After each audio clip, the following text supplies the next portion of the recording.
దేవునికి స్తోత్రం. మేబీ కొంచెం సిగ్నల్ లోగా ఉన్నట్లుంది. మొబైల్ నుంచి మాట్లాడుతున్నా. వినిపిస్తుందా అండి? వినిపిస్తుంది బ్రదర్ గారు. ఓకే. ఎవరైనా ఒకరు స్క్రీన్ కనిపిస్తున్న విషయాలు చదవండి. అనుకూలత ఉన్నవారు.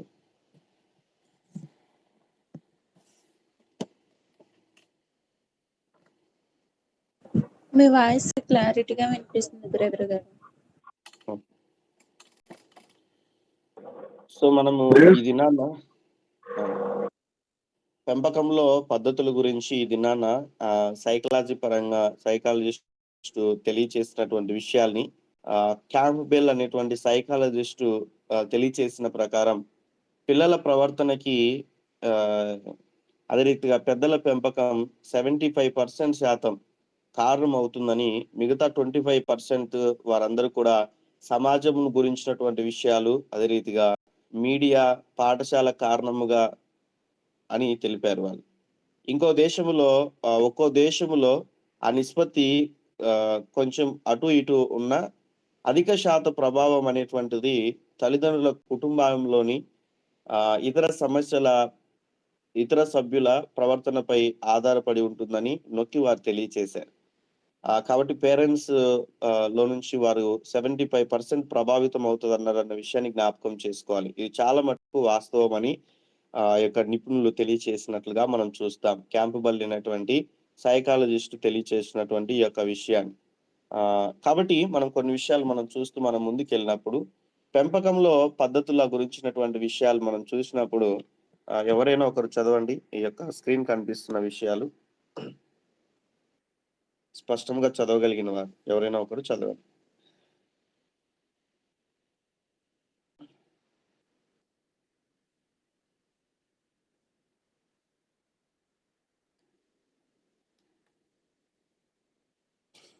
ఎవరికి అనుకూలత లేదా అండి?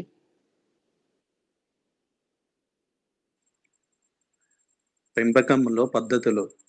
పిల్లలు చెడు దోవలు పట్టడానికి తల్లిదండ్రులు తమకు తెలియకుండానే కొన్ని పద్ధతులు వివరిస్తారు. వాటి వల్లనే పిల్లలు అలా అయ్యారని వారికి తెలియదు. తల్లిదండ్రులు పిల్లల పట్ల తమ బాధ్యతను సక్రమంగా నిర్వహించడానికి సిద్ధంగా అనటంలో ఎటువంటి.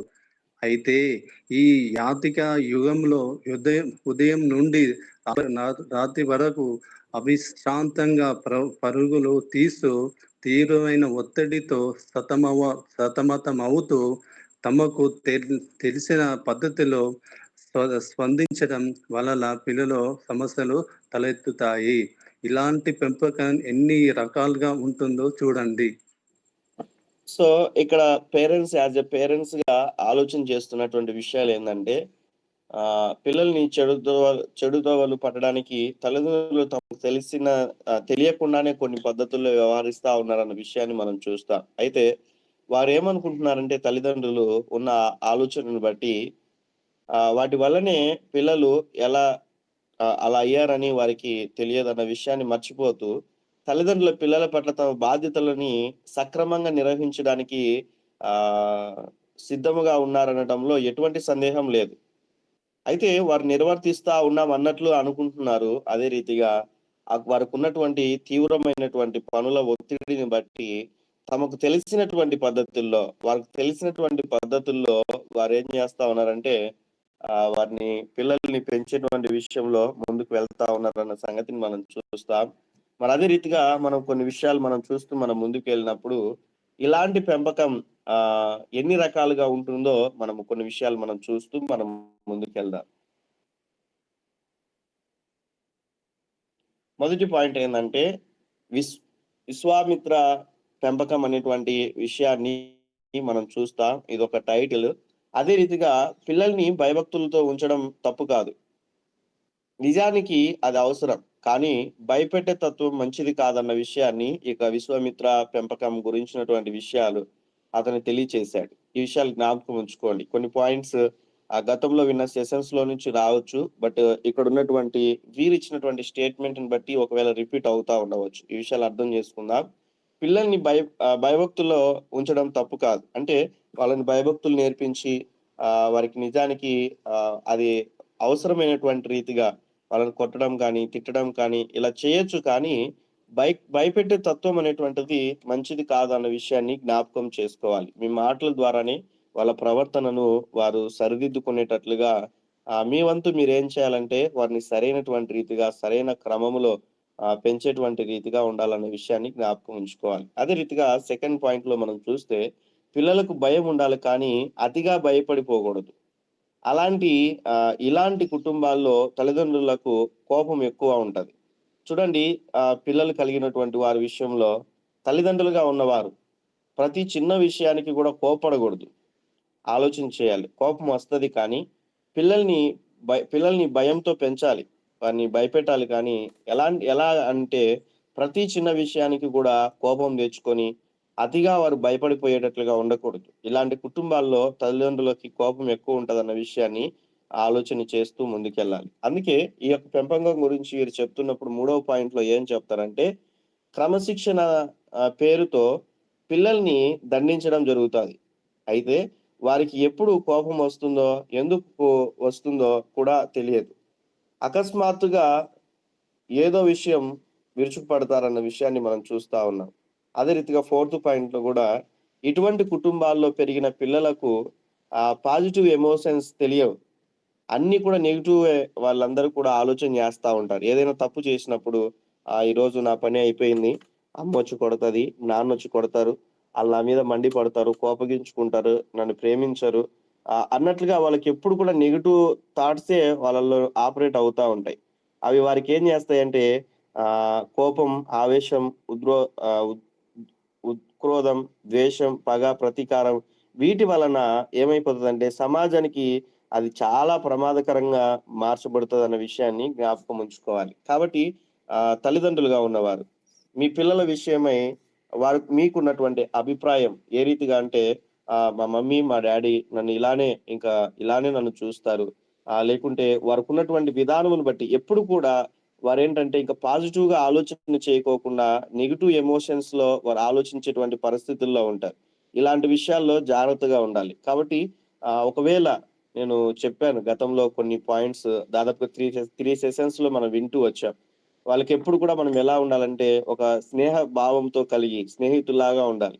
గతంలో చెప్పిన పాయింట్స్‌ని బట్టి పేరెంట్స్‌తో సరైనటువంటి రీతిగా వారికున్నటువంటి భావోద్రేకాలు పంచుకోకోకుండా వాళ్ళ ఫ్రెండ్స్‌తో ఇంట్లో గొడవల విషయాలు కూడా వారు పంచుకుంటున్నారు. ఎందుకంటే పేరెంట్స్ పిల్లలకి సమయం ఇవ్వట్లేదు. మాట్లాడడానికి కావచ్చు, లేకుంటే వారికున్నటువంటి పరిస్థితులు తెలుసుకోవడానికి కావచ్చు, ఉన్న ఉద్యోగమును బట్టో, వ్యాపారమును బట్టో, వివిధ రకాలైనటువంటి పరిస్థితులు బట్టి చాలా బిజీ షెడ్యూల్‌లో ఉంటూ పిల్లల విషయంలో వారు తక్కువ సమయం కేటాయిస్తున్న విధానం బట్టి వారు రకరకాలైనటువంటి పరిస్థితుల్లో ముందుకు వెళ్తా ఉన్నారని గత 3 సెషన్స్ ద్వారా మనం నేర్చుకుంటూ వచ్చాం. కాబట్టి ఈ యొక్క విషయాలు మనం జ్ఞాపకం చేసుకోవాలి. ఈ యొక్క పెంపకం గురించినటువంటి విషయాలు మొదటి పాయింట్‌ని మనం చూసాం. ఇంకా మరికొంతమంది ఏ రీతిగా పెంచుతున్నారన్న విషయంలో మనం చూద్దాం. కారాగార పెంపకం. ఎవరైనా చదవండి స్క్రీన్ కనిపిస్తున్న విషయాలు. స్పష్టంగా. ఈ రకమైన పెంపకంలో ఉండి భర్త నీడలకు కొరత ఉండదు. కానీ సామాజికంగా ఉన్న స్వాతంత్రం ఉండదు. ఈ కుటుంబాల్లో పిల్లల్లో తల్లిదండ్రులు చాలా తక్కువ మాట్లాడతారు. కొన్ని సందర్భాల్లో తప్పు చేస్తే మాట్లాడటం మానేస్తారు. అలా ఎప్పుడూ చేయకూడదు. చేస్తే పిల్లలు మరీ మొండికెత్తి ప్రమాదం ఉంటుంది. ఈ పిల్లలు ఎవరితో స్నేహం చేయాలో ఎవరితో చేయకూడదో పెద్దలు నిర్ణయిస్తారు. స్వయ నిర్ణయం తావులేదు. ఇటువంటి వాతావరణంలో పెరిగిన పిల్లలు ఉద్యోగాల్లో రాణించలేరు. నాయకత్వం లక్ష్యాలు ఉండవు. సో ఈ యొక్క ఉన్నటువంటి ఈ వ్యక్తి అనలైజ్ ప్రకారం మనము క్యాంబెల్ అనేటువంటి సైకాలజిస్ట్ తెలియజేసినటువంటి యొక్క సర్వే ప్రకారం మొదటి పెంపకాన్ని మరి తను తెలియచేశారు. రెండవ పెంపకంలో ఉన్నటువంటి పేరెంట్స్ ఎలా ఉంటున్నారంటే ఒక రకమైనటువంటి ఈ యొక్క పెంపకం వారికి పిల్లలకి అన్ని కూడా చూసుకుంటారు.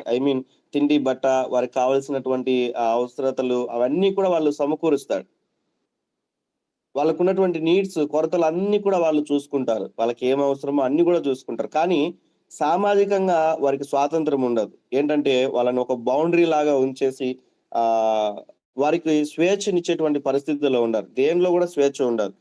స్కూల్లో వెళ్ళిన తర్వాత అక్కడ స్కూల్లో గూడా వాళ్ళు ఎన్నో బౌండరీస్ పెట్టి వాళ్ళు చదివిస్తూ అలా ఉంటారు. ఇంటికొచ్చినా కూడా వాళ్ళకి ఫ్రీడమ్ ఉండదు. చదువు, చదువు, చదువు అని ఎప్పుడు కూడా చదువు పైనే ఫోకస్ చేస్తా ఉంటారు. అది మంచిదే కానీ బట్ అన్ని విషయాల్లో కాదన్న విషయాన్ని జ్ఞాపకం చేసుకుంటూ మనం ఆలోచన చేస్తూ ముందుకెళ్ళాలి. అయితే లాస్ట్ ప్రీవియస్ క్లాసెస్‌లో గూడా మనం విన్నాం. కొంతమంది పిల్లలు ఎలా తలంచుకుంటున్నారంటే తల్లిదండ్రులు బట్టి, ఆళ్ళు పెద్దయిన తర్వాత ఎట్లైనా కూడా వాళ్ళ బాకీ తీర్చాలి మనము.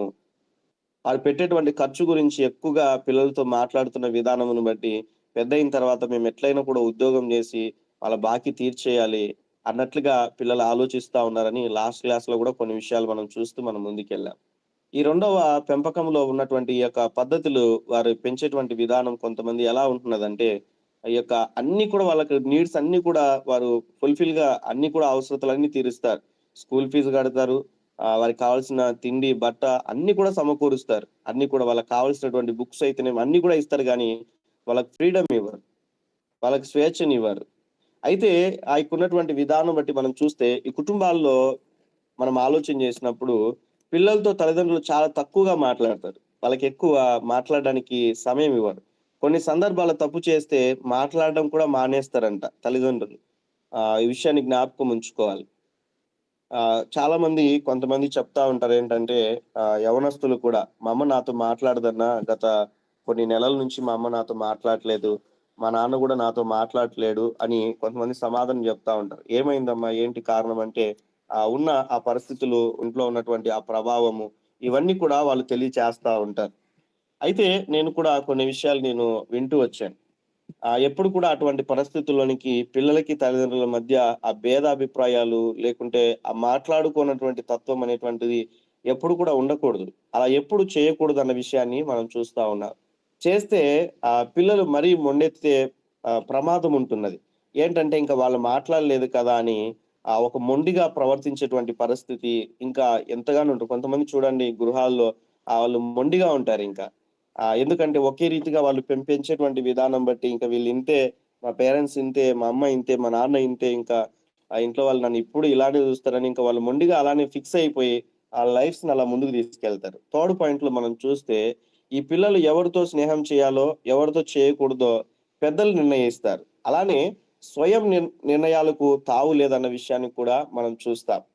ఇటువంటి వాతావరణంలో పెరిగిన పిల్లలు ఉద్యోగంలో రాణించలేక నాయకత్వపు లక్షణాలు ఉండవు అన్న విషయాన్ని జ్ఞాపకం చేసుకోవాలి. మంచిదే కొన్ని విషయాల్లో ఏంటంటే ఎవరితో స్నేహం చేయాలో, ఎవరితో స్నేహం చేయకూడదో నిర్ణయించేటువంటి విషయంలో. ఎప్పుడంటే ఆ పిల్లల యొక్క మనస్తత్వం తెలుసుకొని ఆ ఎదుట ఉన్నటువంటి వారిని బట్టి ఆలోచించేటువంటి విధానమును బట్టి, ఆయా సందర్భమును బట్టి సరైనటువంటి డెసిషన్స్ తీసుకునేటట్లుగా ఉండాలి. ఆలోచన చేయాలి. ఒకవేళ వారికి చెప్పేటువంటి పద్ధతుల్లో కూడా ఏంటంటే, అది మంచిది కాదని, లేకుంటే ఏది మంచిదో, ఏది మంచిది కాదో ఒక వారికి నిర్ణయాలు వారికి ముందు ఉంచి, వారు అటువంటి రీతిగా జీవించడానికి మనము ఏం చేయాలంటే ప్రయత్నం చేయాలి కానీ, ఖటాఖండితంగా "ఇదిగో నువ్వు అక్కడికి గన్నా వెళ్తే గన నేను నీతో మాట్లాడను" అని ఇలా డైరెక్ట్‌గా వాళ్ళతో చెప్పడం బట్టి వాళ్ళు హర్ట్ అయిపోయి ఏంటంటే, వాళ్ళు స్వయంగా నిర్ణయాలకు వారికి తావు లేకోకుండా ఉంది అన్నట్లుగా వారు ఆలోచన చేసి ఏం చేస్తారంటే, వారిలో నాయకత్వపు లక్షణాలు ఉండవు. అలాంటి పరిస్థితుల్లో వారు ముందుకు వెళ్తారు అన్న విషయాన్ని మనం చూస్తా ఉన్నాం. కాబట్టి పిల్లల విషయంలో మీరెన్ని వారికి ఉన్నప్పటికీ కూడా వారి స్వేచ్ఛను లేకుంటే వారి స్వాతంత్రంని ఇంటికొచ్చిన తర్వాత కొద్దిసేపు ఆడుకోవడానికి కావచ్చు, కొద్దిసేపు వారు ఏదైనా కూడా వాళ్ళతో మాట్లాడి కొంచెం సమయం కేటాయించి స్కూల్లో జరిగిన విషయాలు కావచ్చు, ఆ రోజు నేర్చుకున్న విషయాలు కావచ్చు, లేకుంటే వారిలో ఉన్నటువంటి భావోద్రేకాల్ని మనం కొంతసేపు తల్లిదండ్రులుగా ఉన్నవారు కొంత సమయం కేటాయించినప్పుడు, వారు ఎక్కువగా వారికున్నటువంటి ఆ పరిస్థితులన్నీ కూడా కొన్ని విషయాలు వారు చెప్పాలనుకుంటారు పేరెంట్స్‌కి.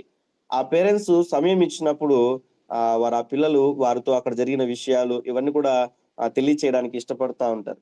చూడండి పేరెంట్స్ బిజీ షెడ్యూల్‌లో ఉన్నప్పుడు వాళ్ళు చెప్తున్న విషయాలు తల్లిదండ్రులుగా ఉన్నవారు ఇనిపించుకోకోకుండా ఉన్నా, లేకుంటే ఇప్పుడు సమయం లేదు నేను తర్వాత వింటానని అలా అవాయిడ్ చేయడం ద్వారా అంటే ఎప్పుడో ఒకసారి అలా జరగచ్చు కానీ అలా కంటిన్యూగా అవుతూ ఉంటే ఏమైపోద్దంటే వాళ్ళకి ఫిక్స్ అయిపోతారు. ఇంకా ఎలానో నా పేరెంట్స్ వినరు అన్నట్లుగా.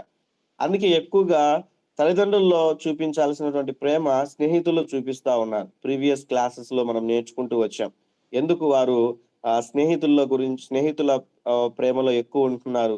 ఎందుకు వాళ్ళు స్నేహితుల్ని ఎక్కువగా వాళ్ళ ఫ్రెండ్స్‌ని ఎక్కువ ప్రిఫరెన్స్ ఇస్తా ఉన్నారు? ఇంట్లో తల్లిదండ్రుల కన్నా ఎక్కువగా ఎందుకు వారికే ప్రిఫరెన్స్ ఇస్తా ఉన్నారన్న విషయాన్ని కొన్ని విషయాలు మనం చూస్తూ వచ్చాం. కాబట్టి ఈ రెండో పద్ధతి కూడా కొన్ని విషయాలు ఈ వ్యక్తి మనకు తెలియచేసినట్లుగా మనం చూస్తాం. క్యాంప్‌బెల్ అనే సైకాలజిస్ట్ ప్రకారం 2 విషయాలు. మూడో విషయాన్ని మనం చూస్తే నెబుకద్నెజర్ పద్ధతి. ఎవరైనా చదవండి ఒకరు స్క్రీన్ కనిపిస్తున్న వారు.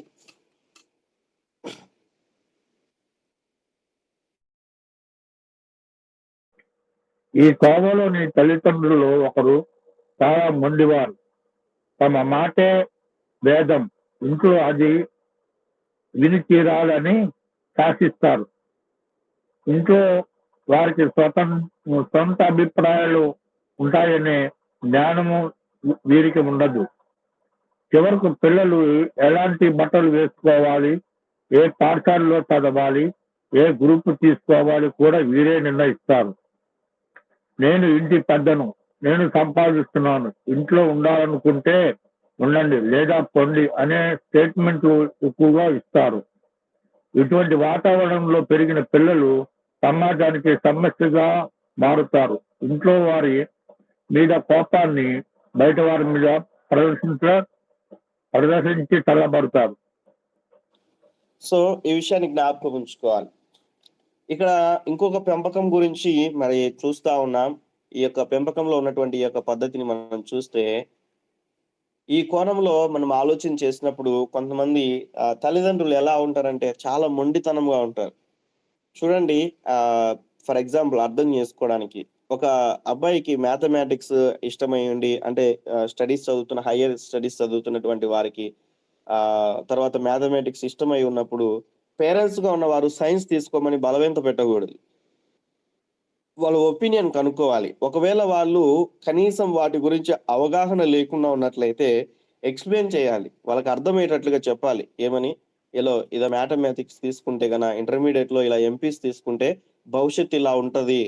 తర్వాత ఇలా బైపీస్ తీసుకుంటే భవిష్యత్ అనేటువంటిది ఇలా ఉంటది. సీఈస్ తీసుకుంటే భవిష్యత్తు ఇలా ఉంటది. హెచ్ఈస్ తీసుకుంటే భవిష్యత్తు ఇలా ఉంటదని వాళ్ళకు అన్ని విషయాలు కూడా ఎక్స్‌ప్లెయిన్ చేసి, చూడు నీ ఆలోచన ఏ సబ్జెక్ట్ అయితే నీకు అర్థం చేసుకుంటావో, నీ మైండ్‌ని బట్టి ఇప్పటి వరకు చదివినటువంటి ఆ సబ్జెక్ట్‌ని బట్టి ఏదైతే తీసుకుంటావో దాన్ని బట్టి నీ నిర్ణయం ఉంటది అన్నట్లుగా వాళ్ళకు కూడా ఒక చాయిస్ అనేటువంటిది ఇచ్చినప్పుడు చూడండి, ఎంతో మంది చెప్పేటువంటి సమాధానం ఏందంటే, అన్న నాకీ బీటెక్ చేయడం ఇష్టం లేదు. మా పేరెంట్స్ ఉన్న ఆలోచనను బట్టి వాళ్ళు మమ్మల్ని బలవంత పెట్టేటువంటి విధానం బట్టి వాళ్ళు డబ్బులు కడతా ఉన్నారు. ఏదో మేము ఇక్కడికి వస్తా ఉన్నాం. నా సబ్జెక్ట్ ఏమో వేరే బట్ ఇవి మాకు ఎక్కట్లేదు అన్నట్లుగా ఆలోచన చేసి వాళ్ళు చదువుకోలేక ఎంతో మంది రకరకాలటువంటి అభిప్రాయాలు తీసుకొని కొంతమంది సబ్జెక్ట్స్ ఫెయిల్ అయిపోయి ఇంట్లో ముఖం చూయించలేక, ఊర్లో ముఖం చూయించలేక బయట తిరుక్కునేటువంటి వారున్నారు. కొంతమంది సూసైడ్ చేసుకునేటువంటి వారున్నారు. పెద్ద పెద్ద కాలేజెస్‌లో చదువుతున్నటువంటి వారు. ఎందుకు ఈ మాట తెలియచేస్తా ఉన్నానంటే, అన్ని విషయాల్లో ఒకే రీతిగా ఉండకూడదు. చూడండి, పేరెంట్స్ ఎలా ఉంటున్నారంట కొంతమంది తమ మాటే వేదముగా ఇంకా ఇంట్లో భార్య కావచ్చు, భర్త కావచ్చు, పిల్లలు కావచ్చు, ఎవరైనా కావచ్చు. ఒకటే నిర్ణయం ఇంకా. ఆ నిర్ణయాన్ని దాటి బయటికెళ్ళడానికి వీల్లేదు. అది మంచైనా కూడా, చెడ్డైనా కూడా. ఇలాంటి వారు ఉంటున్నారు గృహాల్లో. దయచేసి జ్ఞాపకం ఉంచుకోవాలి. ఏంటంటే వారు చెప్పిందే వేదం అన్నట్లుగా ఇంట్లో అది విని తీరాలింకా. అది భార్య శాసనం కావచ్చు, భర్త శాసనం కావచ్చు, తల్లి శాసనం కావచ్చు, తండ్రి శాసనం కావచ్చు. కుటుంబంలో ఉన్నటువంటి వారు ఎంతో మంది నలిగిపోతా ఉన్నారు ఈ విషయంలో. ఎంతో మంది విసిగిపోతా ఉన్నారు. ఎంతో మంది బలహీనపరచబడతా ఉన్నారు. ఎందుకు ఇలాంటి పరిస్థితిలోనికి వెళ్ళిపోతా ఉన్నారన్న విషయాన్ని జ్ఞాపకం ఉంచుకోవాలి. నేను చెప్పిందే వినాలి అన్నట్లుగా. అదే రీతిగా మనం చూస్తే ఇంట్లో ఉన్నటువంటి వారికి ఏందంటే అభిప్రాయాలు ఉంటాయనే జ్ఞానం కూడా వీరికుండదు. ఇంకేందంటే వారు మాట్లాడేదే ఇంకా తుది నిర్ణయంగా తీసుకుంటారు. అది మంచిదైనా, చెడ్డదైనా కూడా. భర్త ఎలాంటి ఆలోచన కలిగి ఉన్నాడు తన ఒపీనియన్ తెలుసుకుందామని, లేకుంటే భార్య ఎటువంటి ఆలోచన కలిగి ఉంది తన ఒపీనియన్ తీసుకుందాం. పిల్లలు ఎటువంటి ఆలోచన కలిగి ఉన్నాడు ఈ నిర్ణయాన్ని తీసుకోవడానికి అని ఒక ఒపీనియన్ కనీసం అడుగుదామన్న ఇంకిత జ్ఞానం కూడా లేకోకుండా వీళ్ళేం జేస్తారంటే, వారు చెప్పిందే వినాలన్నట్లుగా ఆలోచన జేస్తూ ముందుకు వెళ్తా ఉంటారు. ఎందుకు ఇలా ప్రవర్తిస్తారంటే, చివరికి వారికున్నటువంటి పిల్లలు ఎలాంటి బట్టలు వేసుకోవాలో ఒక ఫంక్షన్‌కెళ్తా ఉంటారు. వాళ్ళు నిర్ణయాలు తీసుకోలేనటువంటి పరిస్థితుల్లో ఉంటే మనం గైడ్ చేయడం మంచిదే. దయచేసి జ్ఞాపకం ఉంచుకుందాం.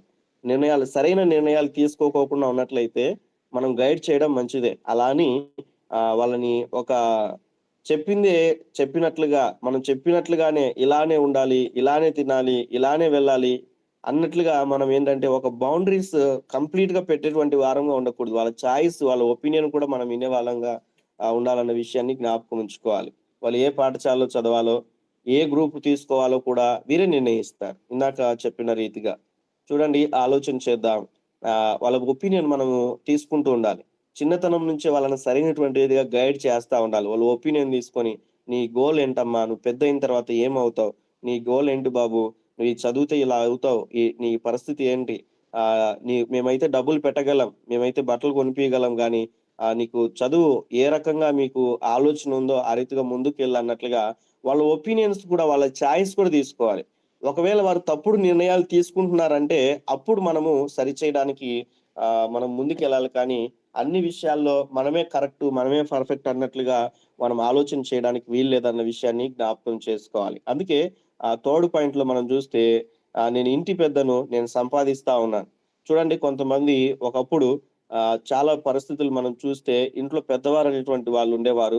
వాళ్ళు చెప్పినట్లుగా పిల్లలు కూడా నడుచుకునేటువంటి వారు. అది మంచి విషయాల్లో కానీ, చెడు విషయాల్లో అయినా కూడా. అన్ని విషయాల్లో కూడా వారు చెప్పిందే ఫైనల్ అన్నట్లుగా ఉండేటువంటి పరిస్థితి. ప్రస్తుత దినాల్లో మనం చూస్తే ఒకవేళ భర్తకు సంపాదన లేకోకుండా ఉన్నట్లయితే, భార్యకు సంపాదన ఉన్నట్లయితే, భార్య కుటుంబాన్ని శాసించేటట్లుగా ఉంది. అది వాక్యానుసారంగా సరైనటువంటి క్రమం కాదన్న విషయాన్ని జ్ఞాపకం ఉంచుకోవాలి. యజమానునికి లోబడాలి. నీ భర్త సంపాదించినా, సంపాదించకపోయినా నీ భర్తకిచ్చేటువంటి వాల్యూ అనేటువంటిది వాక్యానుసారంగా ఉన్నటువంటి పద్ధతుల్లో ఇక్కడ ఉన్నటువంటి వారందరూ కూడా క్రైస్తవులే కాబట్టి మా వాక్యాన్ని గుర్తుకు చేస్తా ఉన్నారు. కాబట్టి లోబడాలి అన్న విషయాన్ని జ్ఞాపకం ఉంచుకోవాలి. అలానే భర్త కూడా ఏం చేయాలంటే భార్యను ప్రేమించాలని దేవుని యొక్క వాక్యం సెలవిస్తా ఉంది. పిల్లల విషయంలో కూడా వాళ్ళకు కోపం రేపుకోకోకుండా ముందుకు ప్రభు యొక్క బోధలో, శిక్షలో పెంచాలన్న విషయాన్ని కూడా మనం చూస్తూ ఉంటాం. బోధలో, శిక్షలో ఎలా పెంచాలో అనుకూలత ఉన్నట్లయితే నెక్స్ట్ క్లాస్‌లో మనం చూస్తూ ముందుకెళ్దాం. ఇప్పటివరకు ఈ సైకాలజీ పరంగా పిల్లలు ఎలా ఉంటారు, తల్లిదండ్రులు ఎలా ఉంటారు ఇవన్నీ మనం చూస్తా ఉన్నాం. నెక్స్ట్ క్లాస్‌లో మనము వాక్యంలో ఉన్నటువంటి పద్ధతుల్లో ఎలా పెంచాలి, వాళ్ళని ఎలా శిక్షించాలి, ఎలా శిక్షించకూడదు, శిక్ష అంటే ఏంటి, బోధ అంటే ఏంటో అన్న విషయాల్ని మనం చూస్తూ మనం ముందుకెళ్దాం. మంచిది. ఇక్కడ థర్డ్ పాయింట్‌లో మనం చూస్తే ఎలా ఉంటున్నారు వీళ్ళంటే, నేను ఇంటి పెద్దని, నేను సంపాదిస్తా ఉన్నాను. ఇంట్లో ఉండాలనుకుంటే ఉండండి, లేదా పోండి అనే స్టేట్‌మెంట్‌లు ఎక్కువగా ఇస్తా ఉంటారు. ఏదైనా వినలేదనుకోండి పిల్లలు, లేదైనా భర్త వినకోకుండా ఉన్నా, భార్య వినకోకుండా ఉంటే ఎటువంటి డెసిషన్స్ తీసుకుంటారంటే, నేను చెప్పిందే ఫైనల్ ఇంకా.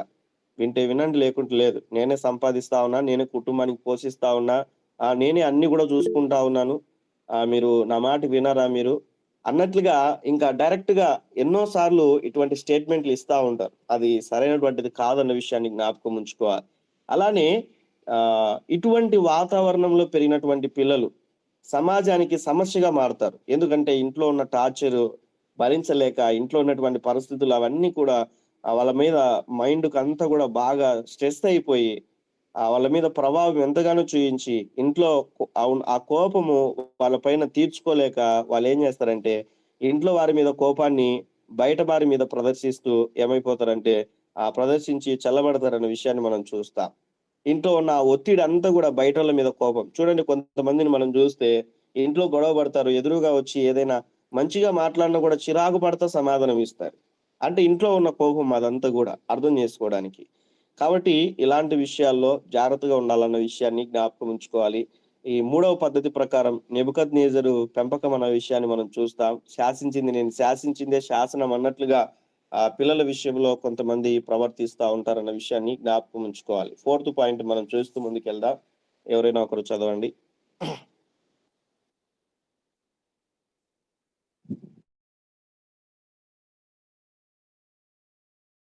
అనుకూలత ఉన్నవారు స్పష్టంగా చదవగలిగిన వారు చదవండి.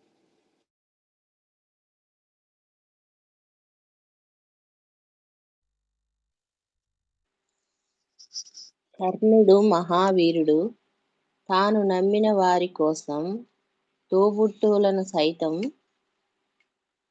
కాదన్న మహా దానశీలి. వేరెవరిది అడిగినా మారు మాట లేకుండా ఇచ్చేవాడు. కొంతమంది పేరెంట్స్ ఇలా ఉంటారు. ఇంట్లో వారు ఎన్ని ఇబ్బందులు పెడుతున్నా వారు పట్టించుకోరు. పక్కింటి వారు ఇంట్లో పళ్ళపొడి అయిపోయిందంటే పరిగెత్తుకెళ్ళి తెస్తారు. అలాగని ఇంట్లో వారి మీద ప్రేమ లేదని చెప్పలేం, కానీ అది పట్టించుకోరు. ఇంట్లో వారి చదువు కోసం లేదా మరో సహాయం కావాలన్నా ఎవరిని అడగలేరు. అదేదో అనుకుంటారు. వీరి పిల్లలు సమాజంపై ద్వేషం పెంచుకుంటారు. వీరికి ఎవరితోనూ సత్సంబంధాలుండవు. తమ జీవితమేదో తాము చూసుకుంటారు. థ్యాంక్ యూ అక్క. సో ఈ విషయాలు మనం ఆలోచన చేస్తే మరొక కొంతమంది ఎలా ఉంటారంటే ఈ యొక్క వ్యక్తి తెలియచేసినటువంటి విషయాల్లో కర్ణ పెంపకం అన్న విషయాన్ని తెలియచేశాడు. ఎందుకు ఆ విషయాన్ని గుర్తుకు చేశాడంటే ఇక్కడున్నటువంటి కర్ణుడు అనేటువంటి ఈ వ్యక్తి మహావీరుడుగా తను నమ్మిన వారి కోసం తోబుట్టువులను సైతం కాదన్న దానశీలి. ఎవరేది అడిగినా కూడా మారుమాట లేకుండా ఇచ్చేవాడు అన్నట్లుగా కొంతమంది పేరెంట్స్ ఇలా ఉంటారని తను ఎక్స్ప్లెయిన్ చేస్తూ వచ్చాడు. ఏమని ఎక్స్ప్లెయిన్ చేస్తూ వచ్చాడంటే కొంతమంది పిల్లల విషయంలో ఇంట్లో వారు ఎన్ని ఇబ్బందులు పడుతున్నా వారిని పట్టించుకోరు. అలాంటి పరిస్థితుల్లో అదే పక్కింటోళ్ళ వాళ్ళ ఏదైనా కూడా ఎగ్జాంపుల్ గా ఇక్కడ ఒక వ్యక్తి ఇలా చెప్పాడు ఏంటంటే పళ్ళ పొడి లేకుంటే పేస్ట్ అయిపోయిందని కానీ పరిగెత్తుకెళ్ళి తీసుకొని వస్తాడు అర్థం చేసుకోవడానికి, ఇంట్లో ఉండేదైనా లేకుంటే బయట ఉండేటువంటిదైనా కూడా. ఫైనల్ గా మనం అర్థం చేసుకోవాల్సినటువంటి విషయం ఏంటంటే కొంతమంది చాలా మంది ఏదైనా ఇంట్లో పనులు చేసే విషయంలో కూడా కొంతమంది చెప్తా ఉంటారు, ఇంట్లో ఒక్క పని కూడా ముట్టుకోడు మా అబ్బాయి మా అమ్మాయి, అదే బయటలో పని అయితే అన్ని చేసుకొని వస్తాడు సక్రమంగా, అన్ని కూడా కంప్లీట్ గా చేసి వస్తాడు అన్న విషయాన్ని తెలియజేస్తూ ఉంటారు.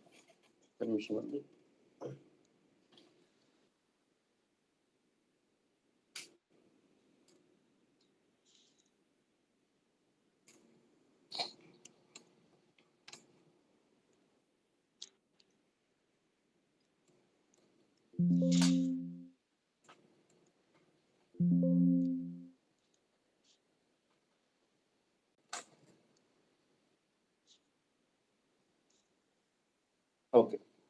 సో మనం ఇక్కడ ఉన్నటువంటి ఈ మాటను మనం చూసినప్పుడు ఇంట్లో వాళ్ళు ఎన్ని ఇబ్బందులు పడుతున్నా కూడా వాళ్ళ కోసము కొంచెం మట్టుకైనా కూడా ప్రయత్నం చేయరు. కానీ ఎదుటి వాళ్ళ పట్ల, ఎదుటి వారి పిల్లల పట్ల కావచ్చు, ఎదుటి వారి యొక్క కుటుంబంలో ఉన్నటువంటి పరిస్థితులు బట్టి కావచ్చు, ఎక్కువ రియాక్ట్ అవుతా ఉంటారు.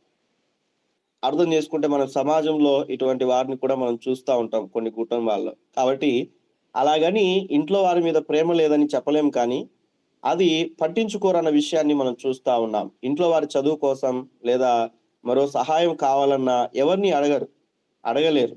అదేదో త్యాగం, దేశభక్తి అనుకుంటారు. ఈ విషయాన్ని జ్ఞాపకం ఉంచుకోవాలి. కాబట్టి ఇంట్లో ఉన్నటువంటి ఆ యొక్క నీడ్స్ విషయంలో ఫ్యామిలీలో ఏ నీడ్ అయితే ఉంటున్నదో ఆ పేరెంట్స్ గా ఉన్నటువంటి వారిని తీర్చేటువంటి రీతిగా ఉండాలి.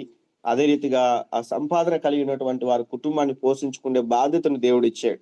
ఆత్మీయ కోణంలో మనం అర్థం చేసుకున్నట్లయితే ఒకవేళ ఇక్కడ ఉన్నటువంటి వారిలో స్త్రీ కానీ పురుషుడు కానీ అది మీకు ఇచ్చినటువంటి ఆ ఉద్యోగమును బట్టి అదేదో నువ్వు చదువుకొని నువ్వు సంపాదించుకున్నదని కాదు, కానీ దేవుడు ఇచ్చినటువంటి కృపగా మీరు భావించి అది మీ యొక్క ధన్యతగా భావించి దేవుడు ఇచ్చినటువంటి ఆ కృపగా భావించి ఆ కృపలో ఆనందిస్తూ ముందుకెళ్ళాలి.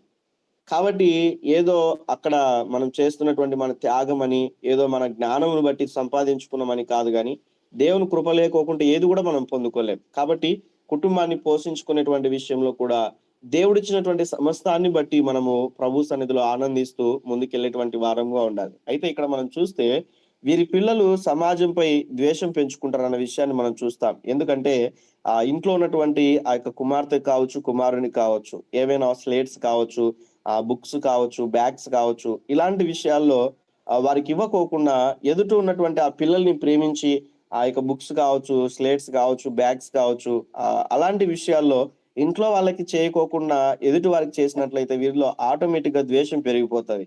అవి ఫుడ్ విషయంలో కావచ్చు, ఏదైనా కూడా కావచ్చు. ఆలోచన చేయాలి. అందుకే వీరికి ఎవరితోనూ సత్సంబంధాలుండవు. తమ జీవితంలో తమ జీవితం ఏదో తాము చూసుకుంటారు అన్న విషయాన్ని మనం చూస్తాం. ఇంకా ఎలానో అర్థమైపోతది వాళ్ళకి. ఇంకంతే, మా డ్యాడీ మారడు, మా మమ్మీ మారదు. వీళ్ళు మాకన్నా ఎక్కువగా ఎదుటివారిని ప్రేమిస్తారు అన్నట్లుగా వాళ్ళ మైండ్ సెట్‌లో వెళ్ళిపోయి, బహుశా మీకు చెప్పకపోలేకపోవచ్చు గానీ, వారిలో ఆ మైండ్ అనేటువంటిది ఆటోమేటిక్‌గా వాళ్ళు పెంపొందించుకుంటారన్న విషయాన్ని జ్ఞాపకం ఉంచుకోవాలి. అందుకే వీరి పిల్లలు సమాజంపై ద్వేషం పెంచుకుంటారు. ఎందుకంటే వీరికన్నా ఎక్కువగా సమాజాన్ని ప్రేమిస్తున్న విధానం బట్టి, సమాజంలో ఉన్న వారిని ప్రేమిస్తున్న విధానం బట్టి అన్న విషయాన్ని జ్ఞాపకం ఉంచుకోవాలి. మరొక పాయింట్ మనం చూస్తూ మనం ముందుకెళ్దాం. ఎవరైనా ఒకరు చదవండి. గృహశాస్త్రుల పెంపకము. గృహశాస్త్రుడికి తన పిల్లలంటే ఎంతో ఇష్టము. ఇది సమంజసమే. ప్రతి తండ్రి అలాగే ఉండాలి. కానీ తప్పులు చేస్తున్న పిల్లలను కూడా వెనుకేస్తూ రావటం, వారు చేసిన చెడ్డ పనులను, అన్యాయములను, మోసాలు కూడా సమర్థించుట, తన పదవి అడ్డం పెట్టుకొని కాపాడటం మంచిది కాదు.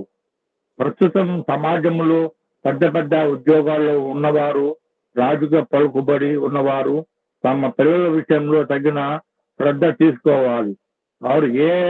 వారు ఏది అడిగితే అది ఇవ్వటం, ఎంత డబ్బు కావాలన్నా ఇవ్వటం, కార్లు, సెల్ ఫోన్లు విడివిడిగా ఇవ్వటం, చివరకు తప్పు చేస్తున్నా చూసి వారించకపోయి ప్రవర్తించడం వలన వీరికి చిక్కులు తప్పవు. చివరికి చిక్కులు తప్పవు అన్న విషయాన్ని మనం చూస్తా ఉన్నాం. సమాజంలో కూడా మనం అర్థం చేసుకుంటే చూడండి, నేను ఎవరిని విమర్శించట్లేను కానీ ఉన్న విధానమును బట్టి ఎవరైనా కూడా ఎమ్మెల్యే కావచ్చు, ఎంపీ కావచ్చు, లేకుంటే రాజకీయ నాయకుల్లో ఉన్నటువంటి పిల్లలు కావచ్చు, ఈవెన్ సర్పంచే కావచ్చు, ఆ యొక్క ఉన్నటువంటి విధానం బట్టి అందరని నేను చెప్పను కానీ దాదాపుగా 80-90% ఉన్నటువంటి ఆ యొక్క వారందరూ కూడా అధికారంలో ఉన్నటువంటి వారు, లేకుంటే పెద్ద పెద్ద ఉద్యోగాలు చేస్తున్నటువంటి వారు కావచ్చు, పిల్లల విషయంలో తగినటువంటి శ్రద్ధ తీసుకోవట్లేదు. అందుకే ఇతను ఈ స్టేట్మెంట్ ఇస్తా ఉన్నాడు. ఎలా పెంచుతా ఉన్నారంటే ఆయనకున్నటువంటి ధృతరాష్ట్ర పెంపకం అన్న విషయాన్ని మనం చూస్తాం. అలా ఉన్నటువంటి ఆ వ్యక్తి తన పిల్లలంటే ఎంతో ఇష్టం. ఇది సమాజమే ప్రతి తండ్రి అలాగే ఉండాలి అన్న విషయాన్ని కూడా మనం చూస్తాం. ఎందుకంటే పిల్లల్ని ఇష్టపడాలి, పిల్లల్ని ప్రేమించాలి. కానీ తప్పులు చేస్తున్నప్పుడు వారిని ఏం చేయాలంటే అలానే వెనకేసుకొని రావద్దు. అది చిన్న తప్పైనా పెద్ద తప్పైనా కూడా వాళ్ళని ఖండించేటువంటి రీతిగా ఉండాలి. ఇలా చేయకూడదు అన్న విషయం అనేటువంటిది వాళ్ళకు గుర్తు చేయాలి. అలా చేస్తే దాని వెనకాల ఉన్న పరిణామాలు ఏంటో కూడా తెలియచేయాలి. అలా చెప్పుకోకుండా ఉన్నట్లయితే వారు పెద్ద అయిన తర్వాత అలానే అలవాటు పడి చివరికి చిక్కుల్లో పడేటువంటి అవకాశం ఉంటది అన్న విషయాన్ని జ్ఞాపకం ఉంచుకోవాలి. ఎందుకంటే కుటుంబంలో ఉన్నటువంటి వారే చెప్పుకోకుండా ఉన్నట్లయితే వాడు సమాజంలోకి వెళ్ళిపోయిన తర్వాత నా పేరెంట్సే నన్ను దండియలేదు, నువ్వెవరు చెప్పడానికి అన్నట్లుగా వాళ్ళు ఆలోచన చేసి, నా పేరెంట్సే నన్ను ఏది కూడా తప్పులు పడ్డారు, అలాంటిది నువ్వెవరు చెప్పడానికి అన్నట్లుగా ఆలోచన చేస్తూ పెరిగేటువంటి అవకాశం ఉంటున్నది అన్న విషయాన్ని జ్ఞాపకం చేసుకోవాలి. కానీ వారు తప్పులు చేస్తున్నప్పుడు వెనకేసుకురావడం అది మంచిది కాదు. అలానే వారు చేసిన చెడ్డ పనులు, అన్యాయాలు, మోసాలు కూడా సమర్థించడం, తన పదవిని అడ్డం పెట్టుకొని కాపాడడం మంచిది కాదు. చూడండి, చాలా మందిని మనం న్యూస్ లో చూస్తా ఉంటాం. ఉన్నటువంటి రాజకీయ పిల్లలు కావచ్చు, వీళ్ళందరూ కూడా కారులో వెళ్తా ఉంటారు, డ్రంక్ అండ్ డ్రైవ్ లో దొరికిపోతారు. త్రాగేసి బండి తోలడం బట్టి ఏమంటాడు అతను, మా డాడీ ఎమ్మెల్యే, మా డాడీ ఎంపీ, నన్ను వదిలిపెట్టండి అని పోలీసులతో ఆర్గ్యూ చేస్తా ఉంటాడు. ఆలోచన చేయాలి. తప్పు చేసినప్పటికీ కూడా వాళ్ళకున్నటువంటి పదవులను బట్టి, వారికున్నటువంటి ఆ యొక్క పరిస్థితులను బట్టి, అధికారమును బట్టి ఆ పిల్లలు ఎలా వ్యవహరిస్తారో అన్న విషయాన్ని మీరు చూడండి. అలానే మనం ఆలోచన చేస్తే తల్లిదండ్రులు చేస్తున్నటువంటి ఆ వృత్తిని చెప్పుకుంటూ జీవించేటువంటి వారు కూడా ఉంటున్నారు. నాకు తెలిసిన ఒక అబ్బాయి ఉన్నాడు. వాళ్ళ డాడీ పోలీస్ అయితే అక్కడ ఉన్నటువంటి వారందరితో కూడా ఏదైనా తప్పు చేసినా కూడా మా డాడీ ఎవరో తెలుసా, పోలీస్ అని చెప్పుకుంటాడు. కానీ ఆ తప్పును దిద్దుకునేటువంటి పరిస్థితి ఉండదు. అలా ఎందుకు తయారవుతున్నారంటే పేరెంట్స్ గా ఉన్నటువంటి వారు ఇక్కడ చేస్తున్నటువంటి మోసాలు కావచ్చు, తప్పులు కావచ్చు, అవన్నీ కూడా వాళ్ళు వెనకేసుకొని వస్తున్నటువంటి విధానంను బట్టి అన్న విషయాన్ని తెలియచేస్తా ఉన్నాను. కాబట్టి ఇక్కడ మనం చూస్తే థర్డ్ పాయింట్ లో కూడా మనం అర్థం చేసుకున్న ప్రస్తుత సమాజంలో పెద్ద పెద్ద ఉద్యోగాల్లో ఉన్నవారు, రాజకీయ పలుకుబడి ఉన్నవారు తమ పిల్లల విషయంలో తగిన శ్రద్ధ తీసుకోవాలన్న విషయాన్ని మనం చూస్తాం. అదే రీతిగా కొంచెం వయస్సు వచ్చినటువంటి వారి విషయాల్లో వారు ఆలోచన చేసే విధానం ఎలా ఉందంటే, పర్లేదు నువ్వు గొడవపడు, మనకి ఎమ్మెల్యే తెలుసు కదా, నువ్వు గొడవపడి వాళ్ళని కొట్టేసేయి, నీకు నచ్చినట్లు ఉండు, ఏదైనా ఉంటే మళ్ళీ మేము చూసుకుంటాంలే అని ప్రోత్సహించే తల్లిదండ్రులు కూడా ఉన్నారు. ఆలోచన చేయాలి. ఎందుకంటే రాజకీయ పలుకుబడిని బట్టి, ఉన్న పరిస్థితులను బట్టి. కాబట్టి ఈ విషయాలు జ్ఞాపకం ఉంచుకోవాలి. పిల్లల్ని ఎలా పెంచాలో అన్న విషయాన్ని, ఎలా పెంచకూడదు అన్న విషయాన్ని కూడా ఈ యొక్క పద్ధతి ద్వారా మనం చూస్తా ఉన్నాం. వారు ఏది అడిగినా కూడా అడిగిందంతా ఇవ్వడం. రీసెంట్ గా నేను ఒక మాట విన్నాను. ఏంటంటే ఒక అబ్బాయి చదువుతున్నటువంటి సమయంలో వాళ్ళ మమ్మీ ఆల్రెడీ ఒకసారి బైక్ యాక్సిడెంట్ అయిందని బైక్ వద్దురా అని చెప్పిందంట. చెప్పినా కూడా వినకోకుండా నేను ట్రైన్ లో జర్నీ చేస్తా ఉన్నాను. లాస్ట్ టైం ఈ మంత్ లోనే ఫస్ట్ వీక్ లో ట్రైన్ లో జర్నీ చేస్తా ఉంటే విన్నటువంటి విషయం అది. ఉన్నటువంటి అన్న పక్కన వారితో డిస్కస్ చేస్తూ, నాతో కూడా డిస్కస్ చేస్తూ చెప్తా ఉన్నటువంటి విషయం. రీసెంట్ గా మా ఇంటి దగ్గర ఉన్నటువంటి ఒక కుటుంబం బ్రదర్, టీచర్స్, ఇద్దరు కూడా గవర్నమెంట్ టీచర్స్, ఒకడే కొడుకు. చిన్న యాక్సిడెంట్ అయింది, బైక్ అనేటువంటిది డ్యామేజ్ అయిపోయింది. వాడు వద్దురా బైకు, కావాలంటే ఆటోలో వెళ్ళేసిరా, కావాలంటే మేము ఏదైనా కూడా మాట్లాడతాం రెంట్కు, కాలేజీకి వెళ్తురా అంటే వినకోకుండా మాకు పలానా బైక్ కావాలని ఇంట్లో గొడవ పడి మరి బైక్ కొనిపించుకున్నాడు. వారు కూడా ఏం చేయలేని పరిస్థితిని బట్టి ఒకడే కొడుకని వారు తీయించారు. అదే కొన్ని నెలల్లోనే మరొక బైక్ యాక్సిడెంట్ లో అతను చనిపోయాడు అన్నట్లుగా సమాధానం తెలియచేశాడు. ఎందుకు ఈ మాట తెలియచేస్తా ఉన్నానంటే, వారికి ఉన్నటువంటి అవసరత ఏదైనా కూడా కావచ్చు. బహుశా అది సైకిలే కావచ్చు, లేకుంటే సెల్ ఫోనే కావచ్చు, వారికి కావాల్సిన బైకే కావచ్చు, కారే కావచ్చు. వారికి నిజముగా నీడ్ ఉంటున్నదా అన్న విషయాన్ని ఆలోచన చేయాలి పేరెంట్స్ గా. అందుకే వారు ఏది అడుగుతే ఇవ్వడం అది మంచిది కాదన్న విషయాన్ని జ్ఞాపకం చేసుకోవాలి. అందుకే ఈ ప్రస్తుత దినాల్లో ఎలా అయిపోతున్నారంటే పేరెంట్స్ వాళ్ళకి ఎంత డబ్బైనా ఇవ్వడానికి, లేకుంటే వారికి ఏం అడిగినా కూడా ఇవ్వడానికి సిద్ధపడతా ఉన్నారు.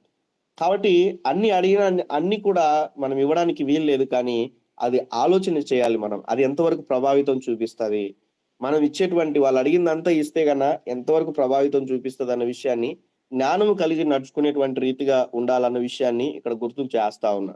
కాబట్టి ఎంత డబ్బు కావాలన్నా ఇవ్వడం, కార్లు, సెల్ ఫోన్లు విరివిగా ఇవ్వడం, చివరకు తప్పు చేస్తున్నా కూడా వారిని చూసి వాదించకపోవడం, అలానే అలా ప్రవర్తించడం వల్ల చివరికి వాళ్ళ చిక్కులు తప్పవన్న విషయాన్ని మనం చూస్తా ఉన్నాం. బహుశా కొన్ని విషయాల్లో సమర్థించేటువంటి విధానం బట్టి, వెనకేసుకొని వచ్చేటువంటి విధానం బట్టి అన్ని పరిస్థితులు ఒకేలాగా ఉండవు. కాబట్టి బయట ఉన్నటువంటి పరిస్థితుల్లో ఆ రోజు తల్లిదండ్రులుగా బాధపడాల్సింది వస్తది, సమాజంలో చెడ్డ పేరు వస్తది. అలానే వారి జీవితం కూడా బహుశా ఎటువంటి ప్రమాదాలకు గురవుతారో కూడా తెలియదు. కాబట్టి అవి చిన్న చిన్న విషయాల్లోనే కావచ్చు, డబ్బు విషయంలో, తర్వాత వాళ్ళకి ఇచ్చేటువంటి వస్తువుల విషయంలో జాగ్రత్తగా ఉండాలన్న విషయాన్ని జ్ఞాపకం ఉంచుకోవాలి. కొన్నిసార్లు వాళ్ళు ఏడుస్తున్నారని అన్ని చేయడానికి ఇష్టపడతా ఉంటారు. కాబట్టి దాని వెనకాల ఉన్నటువంటి పరిణామాలు కూడా ఆలోచన చేయాలని ప్రభు పేరిట మనం చేస్తా ఉన్నాం. మరొక విషయాన్ని మనం చూస్తే 6వ విషయాన్ని మనం చూద్దాం. చదవండి. గోడ మీద పిల్లి పెంపకం. గోడ మీద కూర్చున్న పిల్లి ఎటువైపు దూకుతుందో దానికి తెలియజన్నట్లుగా కొంతమంది తల్లిదండ్రులు ఎప్పుడు ఎలా ప్రవర్తిస్తారో తెలియదు. ఒకసారి ఒక పని చేసినందుకు అభినందనలు అందుకున్న కొడుకు మర్నాడు అదే పని చివాట్లు అందుకుంటాడు. దానివల్ల తాను ఎలా ఉండాలో, ఎలా ప్రవర్తించాలో తెలియని గందరగోళంలో పడతాడు. నిజం మాట్లాడాలని పదే పదే చెప్పి తండ్రి తన ఎవరినైనా ఫోన్ చేస్తే లేని అబద్ధం చెప్పమంటాడు. పెద్దలను గౌరవించాలని బుద్ధి చెప్పే తల్లి తన అత్తమామల విషయంలో అలా గౌరవింపకపోవటం బిడ్డని సందిగ్ధలో పడవేస్తుంది. ఇటువంటి వాతావరణంలో పెరిగిన పిల్లలు స్వయంగా ఏ నిర్ణయము తీసుకోలేరు. పెద్దయ్యాక మానసికంగా సంఘర్షణకు లోనయ్యే ప్రమాదం ఉన్నది. Thank you uncle. సో ఇలాంటి పరిస్థితులు మనం చూస్తా ఉన్నాం. చదివినప్పుడు ఒకసారి అర్థమవుతుంది అన్నట్లుగా ఒకసారి చదివించి తర్వాత అవసరమైన విషయాలు మాత్రమే ఎక్స్ప్లెయిన్ చేస్తా ఉన్నాను. కాబట్టి ఇక్కడ గోడ మీద పిల్లి ఎటువైపు దూకుతుందో దానికి తెలియనట్లుగా కొంతమంది తల్లిదండ్రులు ఎప్పుడు ఎలా ప్రవర్తిస్తారో తెలియదు. అలా చూస్తూ ఉంటారు. ఎటువంటి రీతిగా ప్రవర్తిస్తారంటే కొన్నిసార్లు సరైనటువంటి నిర్ణయాలు తీసుకోకుండా ప్రవర్తిస్తూ ఉంటారు. అలానే ఒకసారి ఒక పని చేసినందుకు అభినందనలు అందుకున్న కొడుకు మర్నాడు అదే పనికి చివాట్లు అందుకుంటా ఉంటాడు. చూడండి ఇటువంటి పరిస్థితి. ఎందుకంటే పేరెంట్స్ ఆలోచించే విధానం, నడుచుకునేటువంటి పద్ధతులు, చేసింది ఒకే పని ఒకసారేమో మెచ్చుకున్నారు, ఒకసారేమో చివాట్లు పెడుతున్నట్లుగా మనం చూస్తా ఉన్నాం. ఈ విషయాలు జ్ఞాపకం ఉంచుకోవాలి. అందుకే దాని వలన తాను ఎలా ఉండాలో, ఎలా ప్రవర్తించాలో తెలియని గందరగోళంలో పడుతా ఉన్నాడు. ఆలోచించేయాలి ఇలాంటి విషయాలు. అలానే మరొక పాయింట్ మనం చూస్తే, నిజం మాట్లాడాలని పదే పదే చెప్పే తండ్రి తనకు ఎవరైనా ఫోన్ చేస్తే నేను లేనని చెప్పమని పిల్లలకి ఫోన్ ఇస్తారు. లేకుంటే ఆయనకున్నటువంటి విధానం బట్టి చిన్న చిన్న తప్పులు ఏదైనా కూడా చూడండి. తండ్రి ఏదైనా తప్పు చేసినప్పుడు పిల్లలు చూశారనుకోండి, మీ అమ్మకు చెప్పకురా అని ఏం చేస్తారంటే పిల్లలకి చెప్తా ఉంటారు. ఏదైనా తల్లి తప్పు చేసినదనుకోండి, మీ నాన్నకు చెప్పకు అని పిల్లలకి చెప్తా ఉంటారు. అది బహుశా ఆ పరిస్థితుల్లో ఆ ఉన్నటువంటి సమస్య నుంచి తప్పింపబడడానికి పిల్లలకి చెప్తారు కానీ, బట్ దాని వెనకలు ఉన్నటువంటి ప్రభావము వారి పట్ల ఎలా చూపుతుందో అన్న విషయాన్ని కూడా జ్ఞాపకం ఉంచుకోవాలి. వాళ్ళు అనుకుంటారు ఏంటంటే ఆ యొక్క పరిస్థితులు ఎదురైనప్పుడు, శ్రమలు లేకుంటే ఇక దాని వెనకాల ఉన్నటువంటి ఇబ్బందులు ఎదురైనప్పుడు అబద్ధం ఆడింది కదా మా అమ్మ, అయితే మేము కూడా ఏదైనా ప్రమాదం జరుగుతుందన్న విషయంలో, ఏదైనా సమస్యలు వచ్చినప్పుడు అబద్ధం ఆడడంలో తప్పు లేదు అన్నట్లుగా బహుశా వారు మీకు చెప్పరు కానీ వాళ్ళల్లో అది పాతుకుపోతుంది. అలా వాళ్ళ మైండ్ లో ఫిక్స్ అయిపోతుంది. ఎందుకంటే నిజం మాట్లాడాలని చెప్పేటువంటి తల్లిదండ్రులే ఎవరైనా ఫోన్ చేసినప్పుడు లేనని అబద్ధం చెప్పమంటారు.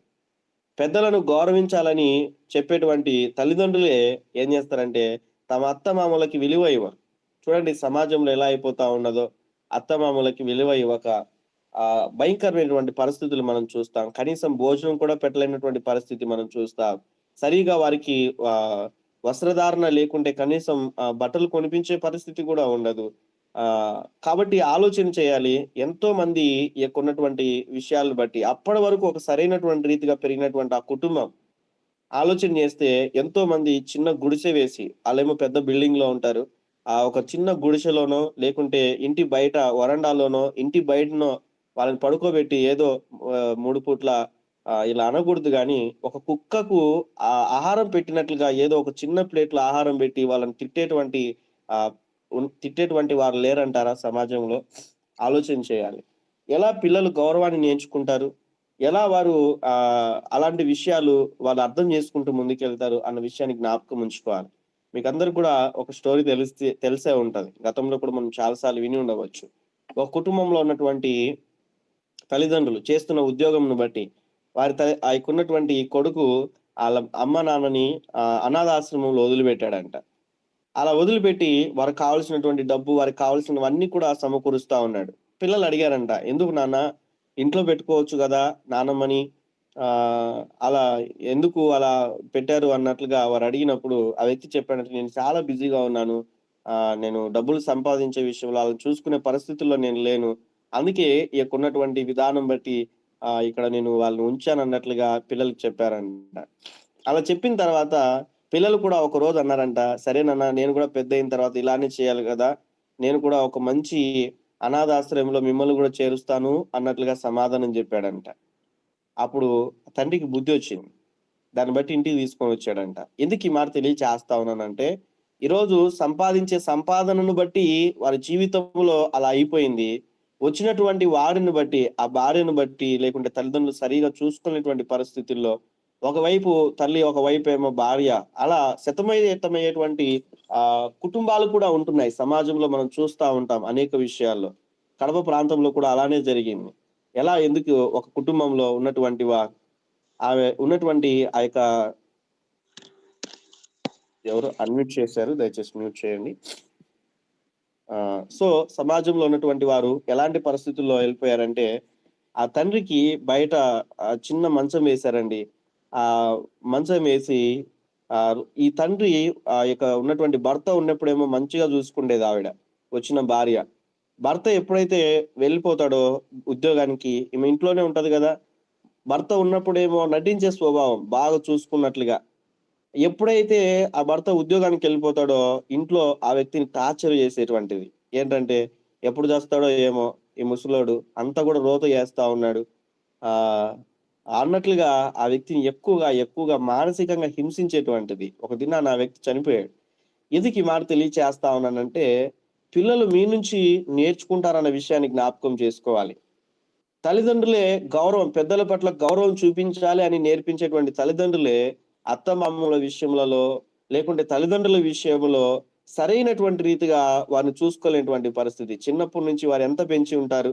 ఆలోచన చేయండి. పరిశుద్ధంగా మనం ఆలోచన చేస్తే, మనం సరిగా బట్టలు వేసుకోలేనటువంటి పరిస్థితుల్లో మనము ఎంతో రోత చేసినప్పటికీ గూడా మనల్ని వాళ్ళు శుభ్రపరిచి, సరైన బట్టలు వేసి, వాళ్ళు ఎంతో మనల్ని నడవలేని పరిస్థితి ఉంటే వాళ్ళు ఎత్తుకొని మనల్ని తీసుకెళ్ళి ఏదైనా అనారోగ్య పాలైనప్పుడు ఎన్నో దినాలు వాళ్ళు అలా మన కొరకు వెయిట్ చేసి, మనం వారు తిన్నా తినకపోయినా కూడా మనకు వారు ఆహారం పెట్టి వాళ్ళు పస్తున్న దినాలుంటాయి.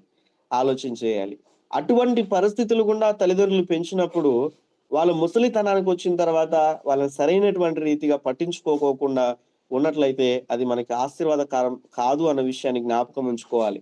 ఒకవేళ ఏది నీకలా అడ్డొస్తుందో, పేరో లేకుంటే సమాజంలో ఉన్న విలువో, లేకుంటే నీకున్న ఉద్యోగమో కావచ్చు, ఏదైనా కూడా కావచ్చు. ఈరోజు నువ్వు ఆ స్థితిలో ఉన్నావంటే కేవలం ఆ పేరెంట్స్ చేసినటువంటి ఆ త్యాగము, వారు చేసినటువంటి ఆ క్రియ, ఆ పెంపకం అన్న విషయాన్ని మర్చిపోకుండా ఉండాలన్న విషయాన్ని జ్ఞాపకం ఉంచుకోవాలి. అందుకే పిల్లలు నేర్చుకుంటారు. ఒకవేళ వారు మీకు చెప్పలేకపోవచ్చు గానీ, లోపల వాళ్ళకి ఒక సరైనటువంటి ఆ పిల్లలు ఆలోచించే విధానం, మా మమ్మీ మంచి మమ్మీ కాదు, మా డ్యాడీ మంచి డ్యాడీ కాదు. ఎందుకంటే ఈళ్ళు పెద్దల పట్ల గౌరవం నేర్చుకోమని జెప్తున్నారు గానీ, వీళ్ళు ప్రవర్తించలేదు అన్నట్లుగా ఈ పిల్లల మనస్తత్వములో అలా పాతుకుపోతది. బహుశా వాళ్ళు చెప్పలేకపోవచ్చు గానీ, అలా ఉంటదన్న విషయాన్ని జ్ఞాపకం ఉంచుకోవాలి. అందుకే పెద్దలను గౌరవించాలని చెప్పేటువంటి తల్లిదండ్రులు వారి కుటుంబ విషయాల్లో కూడా, వృద్ధుల విషయంలో కూడా జాగ్రత్తగా వారిని గౌరవించడం నేర్చుకోవాలి అన్న విషయాన్ని జ్ఞాపకం చేసుకోవాలి. బిడ్డల్ని సందిగ్ధంలో పడేస్తున్నదన్న విషయాన్ని జ్ఞాపకం జేసుకోవాలి. వీళ్ళు చెప్తారు గానీ చేయరన్నా. చూడండి, సినిమాకెళ్ళొద్దని తెలుసు. సినిమాకెళ్తారు వీళ్ళు తల్లిదండ్రులు. మమ్మల్నేమో సినిమాలు చూడొద్దు అంటారు. వీళ్ళేమో సీరియల్ జూస్తారు. మేమేమో ప్రోగ్రామ్స్, గేమ్స్ ఆడుకుంటే తప్పేంటి అని అడిగేటువంటి పిల్లలు గూడా ఉన్నారు ప్రస్తుతంలో ఉన్నటువంటి క్రైస్తవ బిడ్డలే. ఆలోచన చేయాలి. ఆలోచన చేయాలి.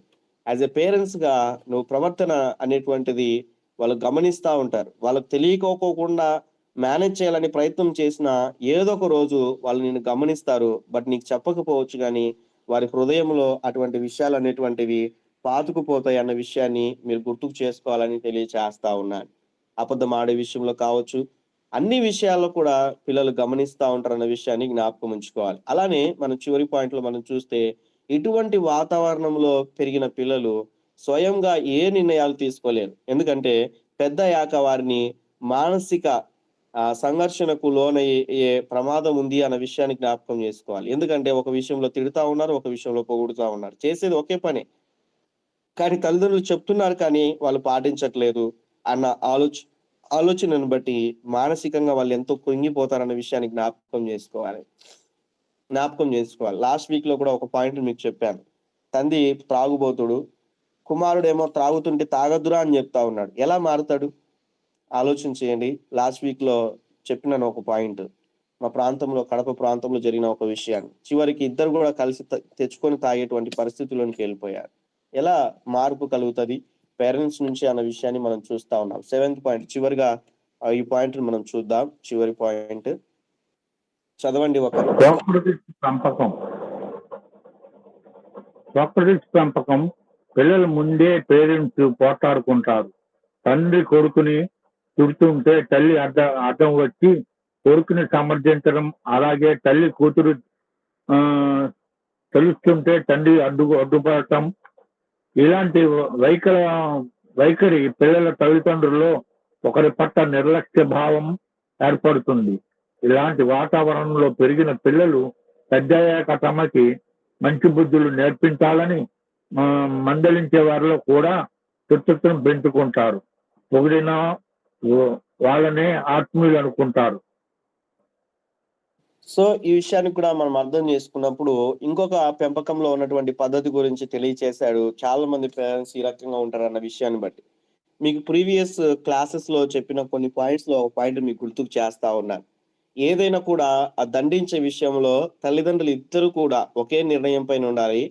పిల్లలకి నీకు ఎవరంటే ఇష్టం అంటే చాలా మంది చెప్పేటువంటి విషయం ఏంటంటే, కొంతమంది తండ్రి అంటారు, కొంతమంది తల్లి అంటారు.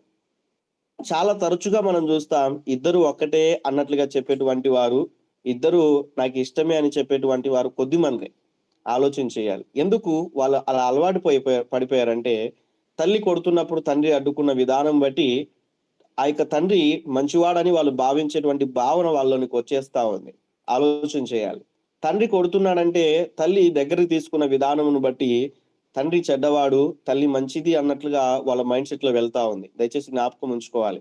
అలా అయితే కొడుతుంటే చూస్తూ ఉండాలా బ్రదర్ అనేది కాదు పాయింట్. అర్థం చేసుకోనండి.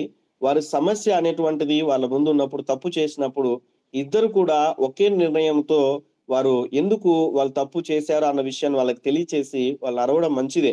వాళ్ళకి సరైనటువంటి రీతిగా తీసుకెళ్ళడం మంచిదే. అలా తీసుకోకోకుండా ఉన్నట్లయితే వాళ్ళల్లో భేద అభిప్రాయాలు అనేటువంటివి ఏర్పడతాయి అన్న విషయాన్ని జ్ఞాపకం ఉంచుకోవాలి. అందుకే ఇక్కడ మనం చూస్తే పిల్లల మీదే పేరెంట్స్ ఏమవుతారంటే పోట్లాడుకుంటారు. ఇంట్లో పిల్లలు చూస్తున్నారన్న ఆ యొక్క ఉన్న పరిస్థితి వాళ్ళు పట్టించుకోలేదులే, వాళ్ళు నిద్రపోతున్నారులే అనుకుంటూ ఉండవచ్చు. బట్ ఆలోచన చేయాలి. పిల్లలు అన్ని కూడా గమనిస్తా ఉంటారు. పిల్లలు అన్ని కూడా నేను ఆల్రెడీ మీకు చెప్పాను. పరిశుద్ధంగా మనం వింటే, ఆలోచన చేస్తే వారు ఎప్పుడైతే ఆ యొక్క ఉన్నటువంటి విధానం బట్టి పాలు తాగే వయస్సు నుంచే వారు అన్ని కూడా గమనిస్తా ఉంటారు. అందుకే మళ్ళీ గుర్తుకు చేస్తా ఉన్నా. మీకు ఎవరైనా కూడా చిన్న పిల్లల దగ్గరికి వెళ్తే, పుట్టినటువంటి ఆ చిన్న పిల్లల దగ్గరికి వెళ్ళి వాళ్ళని చూస్తూ మనం నవ్వారనుకోండి, వాళ్ళు కూడా నవ్వుతారు. మీరు చాలా సార్లు మీరు గమనించండి. మీ దగ్గర ఎవరైనా చిన్న పిల్లలు ఉంటే వాళ్ళ దగ్గరికి వెళ్లి మీరు నవ్వండి. నార్మల్‌గా వాళ్ళని నవ్వుతూ పలకరించండి. వాళ్ళు కూడా నవ్వడానికి ప్రయత్నం చేస్తారు. వాళ్ళు ఏంటంటే అబ్జర్వ్ చేస్తా ఉంటారు. ఫేస్ కట్స్‌ని అబ్జర్వ్ చేస్తా ఉంటారు. అలాంటి మీరు ఏడుపు ముఖం పెట్టి ఏడ్చినట్లుగా మీరుంటే వాళ్ళు కూడా ఏడుపు ముఖం పెట్టేస్తారు. ఎందుకంటే వారు అబ్జర్వ్ చేస్తా ఉన్నారు, వాళ్ళు గమనిస్తా ఉన్నారు అన్న విషయాన్ని మనం అర్థం చేసుకోవాలి. అలానే వాళ్ళు చిన్నతనం నుంచే వాళ్ళకి ఆ మైండ్ సెట్ వచ్చేస్తది. ఆ గమనించే తత్వం అనేటువంటి చిన్నప్పటి నుంచే పాలు తాగే వయసు నుంచి వాళ్ళకొస్తది. అలాంటి అలాంటి మనస్తత్వం అనేటువంటిది వారిలో ఉంటది. ఎలా అనుకుంటారు పేరెంట్స్, నా పిల్లలు చూడట్లేరులే, వాళ్ళు నిద్రపోతున్నారులే, లేకుంటే వాళ్ళు పక్క రూమ్‌లో ఉన్నారులే, మేము గొడవ పడే విషయం చూడలేదులే అన్నట్లుగా అనుకుంటూ ఉండవచ్చు కానీ, బట్ వాళ్ళందరూ కూడా గమనిస్తా ఉన్నారు. బహుశా మీతో చెప్పలేకపోవచ్చు గానీ, వారి పక్కింటి వాళ్ళతో, లేకుంటే ఉన్నటువంటి ఆ స్నేహితులతో ఇంట్లో ఉన్న సమస్యలు బయట చెప్పుకునే అవకాశం గూడా ఉంటున్నదన్న విషయాన్ని జ్ఞాపకం ఉంచుకోవాలి. వీటికి కారణం ఎవరంటే తల్లిదండ్రులే అన్న విషయాన్ని జ్ఞాపకం ఉంచుకోవాలి. ఈ విషయాలు అర్థం చేసుకోవాలి. కాబట్టి ఇక్కడ మనం చూస్తే ఇంట్లో పోట్లాడుకునేటువంటి విషయంలో, గొడవ పడేటువంటి విషయంలో ఇవన్నీ కూడా పిల్లల ముందే వారు చేస్తున్నటువంటి విధానమును బట్టి పిల్లలు కూడా కొన్ని రకాలైనటువంటి అభిప్రాయాలు వారు తీసుకుంటారు. కొన్ని రకాలైనటువంటి నిర్ణయాలు వాళ్ళు తీసుకుంటారు. చూడండి, భర్త ఒకవేళ భార్యని లేకుంటే తండ్రి తల్లిని కొడతా ఉన్నాడనుకోండి, వాళ్ళలో ఎలా ఏర్పడుతదంటే 2 రకాలుగా ఆలోచించే విధానం ఉంటది. ఒకటేందంటే, నేను తప్పు చేసినా, తప్పు చేయకపోయినా నేను వివాహం చేసుకున్న తర్వాత నా భార్యను కొట్టడానికి, తిట్టడానికి గూడా నాకు కూడా అధికారం ఉంది. ఎందుకంటే మా అమ్మ ఆ తిట్లు భరిస్తా ఉంది. మా నాన్న తిడుతున్నప్పుడు భరిస్తా ఉంది. మా నాన్న కొడుతున్నప్పుడు భరిస్తా ఉంది. కాబట్టి నేను కూడా ఇలా చేయడానికి అవకాశం ఉంది అని భావిస్తాడు. రెండో కోణంలో ఒకవేళ దాన్ని బాధగా తీసుకున్నట్లయితే, నేను పెద్దయ్యాక ఇలా ఉండకూడదనే నిర్ణయాలు తీసుకుంటాడు. బట్ పెద్దయిన తర్వాత ఆ పరిస్థితుల ప్రభావం అనేటువంటిది ఇంపాక్ట్ అవుతది. ఎందుకంటే నా తండ్రి అలానే వ్యవహరించాడు కాబట్టి నేను వ్యవహరించడం విషయంలో తప్పు లేదు అన్నట్టుగా భావిస్తాడు. అలానే వైఫ్ అదే తల్లి కూడా ఆలోచన చేసినప్పుడు భర్తను దూషించడం, తక్కువ చేసి మాట్లాడడం అలా అలవాటు పడినటువంటి ఆ కుటుంబాల్లో మనం చూస్తే వారి పిల్లలు కూడా అది నేర్చుకొని పెద్దయిన తర్వాత భర్తను అలానే మాట్లాడడం, అలానే ట్రీట్ చేయడం అటువంటి పరిస్థితులు మనం సమాజంలో మనం చూస్తా ఉంటాం. ఎందుకంటే తల్లిదండ్రులు ఉన్నటువంటి ఆ యొక్క పెంపకం అనేటువంటి తల్లిదండ్రుల వాతావరణము ఏ రీతిగా ప్రభావితం చూపిస్తదో అన్న విషయాన్ని జ్ఞాపకం ఉంచుకోవాలి. అందుకే కొన్ని కొన్ని విషయాలు మీకు తెలియచేస్తూ వచ్చాను. వాళ్ళకి అన్ని కూడా ఉన్న పనులు కూడా చెప్పాలి. కొన్ని పనులు కూడా వాళ్ళకి నేర్పించాలి. ఎందుకంటే తల్లిదండ్రులుగా ఉన్నవారు వారికి ఏ పని కూడా నేర్పించక వివాహం అయిన తర్వాత అప్పుడు వాళ్ళు అక్కడున్న కుటుంబం అంటారు, మీ తల్లిదండ్రులు మీకు ఏం నేర్పియలేదా? ఎలా పెంచారు అన్నట్లుగా వాళ్ళు ఆలోచన చేస్తా ఉంటారు. అది కూడా మనం ప్రీవియస్ క్లాసెస్‌లో కొన్ని విషయాలు మనం చూస్తూ మనం ముందుకెళ్ళాం. కాబట్టి ఇక్కడ మనం చూస్తే ఈ పాయింట్ ప్రకారం తండ్రి కొడుకుని తిడుతుంటే తల్లి అడ్డుకుంటది. అరే! ఎందుకు తిడతా ఉన్నాడు నాన్న? లేకుంటే తండ్రి ఎందుకు తిడతా ఉన్నాడు? అన్న ఆలోచన కూడా చేయకోకుండా మీరు తిట్టకండి వాడిని. ఎందుకు వాడిని తిడతా ఉన్నారు అని అడ్డుకొచ్చి అలానే కొడుకుని సమర్థించడం. అలాగే తల్లి కూతుర్లని కూడా అలానే మనం చలిస్తుంటే తండ్రి అడ్డుకోవడం. ఈ విషయాన్ని ఆలోచన చేయాలి. అలాంటి పరిస్థితులు బట్టి వాళ్ళలో వైఖరి అనేటువంటిది ఏర్పడతా ఉన్నది. ఇలాంటి వైఖరి పిల్లలకి తల్లిదండ్రుల్లో ఒకరి పట్ల ఒకరు ఏంటంటే నిర్లక్ష్య భావం ఏర్పడుతదన్న విషయాన్ని మనం అర్థం చేసుకోవాలి. ఇలాంటి వాతావరణంలో పెరిగిన పిల్లలు పెద్దయ్యాక తమకి మంచి బుద్ధులు నేర్పించాలని మందలించే వారితో కూడా శత్రుత్వాన్ని పెంచుకుంటారన్న విషయాన్ని మనం చూస్తా ఉంటున్నాం. అదే రీతిగా పొగిడిన వాళ్ళకే ఆత్మీయులు అనుకుంటారు వీళ్ళు. ఎవరైతే పొగుడుతా ఉంటారో ఆళ్ళే మంచి వాళ్ళు అన్నట్లుగా వీళ్ళ యొక్క ఆలోచన ఉంటదన్న విషయాన్ని జ్ఞాపకం ఉంచుకోవాలి. కాబట్టి కొన్ని విషయాలు జస్ట్ సమయం అవుతున్నది. కొన్ని విషయాలు చాలా విషయాలున్నాయి బోధించడానికి. మనం వీలున్నట్టయితే నెక్స్ట్ క్లాస్‌లో మనం చూస్తూ మనం ముందుకెళ్దాం. కొన్ని విషయాలు ఇంట్రడక్షన్‌గా కొన్ని విషయాలు మనం చూసి అసలు పెంపకం అంటే ఏంటి? దేవుని యొక్క సన్నిధిలో ఎలా వాళ్ళని పెంచాలి? పరిపక్వతకి ఎలా మనం తీసుకెళ్ళాలి? పిల్లల్ని పెంచే విషయంలో పెంచడం అంటే ఏంటి? ఎందుకు పెంచాలి వాళ్ళని? ఎలా పెంచాలి? అన్న విషయాల్ని కొన్ని విషయాలు మనం నేర్చుకుంటూ మనం ముందుకెళ్దాం. ఇది నన్ను ఒక 7 పాయింట్స్ పెంచే పద్ధతుల్లో పేరెంట్స్ ఎలా ఉంటున్నారు? ఎలా విఫలం అవుతా ఉన్నారు? ఎలా పెంచాలి? ఎలా పెంచకూడదన్న విషయాలు కొన్ని విషయాలు మనం చూస్తూ మనం ముందుకెళ్దాం. అనుకూలత ఉన్న విధానం బట్టి నెక్స్ట్ క్లాస్‌లో మరికొన్ని విషయాలు మనం నేర్చుకుంటూ మనం ముందుకెళ్దాం. ఎవరైనా ఒకరు ప్రార్థన చేయండి. మనం క్లోజ్ చేసుకుందాం. ఇంకా నేను బిబ్లికల్ వేలో వాక్యానుసారంగా నేను ఇంకా టీచ్ చేయలేదు. ప్రెజెంట్ ఉన్నటువంటి సైకాలజీ పరంగా ఉన్నటువంటి అభిప్రాయాలు మీకు గుర్తుకు చేస్తూ వచ్చాను. నెక్స్ట్ మనము వాక్యంలో ఉన్నటువంటి సత్యాన్ని పెంచడం అంటే ఏంటి? శిక్షించడం అంటే ఏంటి? వాళ్ళని ఎలా పెంచాలి? ఎలా పెంచకూడదు అన్న విషయాన్ని మనము దేవుని యొక్క వాక్యంలో వచ్చిన ఆధారంగా మనం చూస్తూ మనం ముందుకెళ్దాం. ఇప్పటివరకు ఈ వాక్యాన్ని చూపిస్తూ నేను ముందుకెళ్ళలేదు. ఎందుకంటే సైకలాజికల్‌గా ఉన్నటువంటి ఆలోచన బట్టి నేను ముందుకు తీసుకెళ్ళాను. ప్రార్థన చేయండి ఎవరైనా కూడా. మనం క్లోజ్ చేసుకుందాం.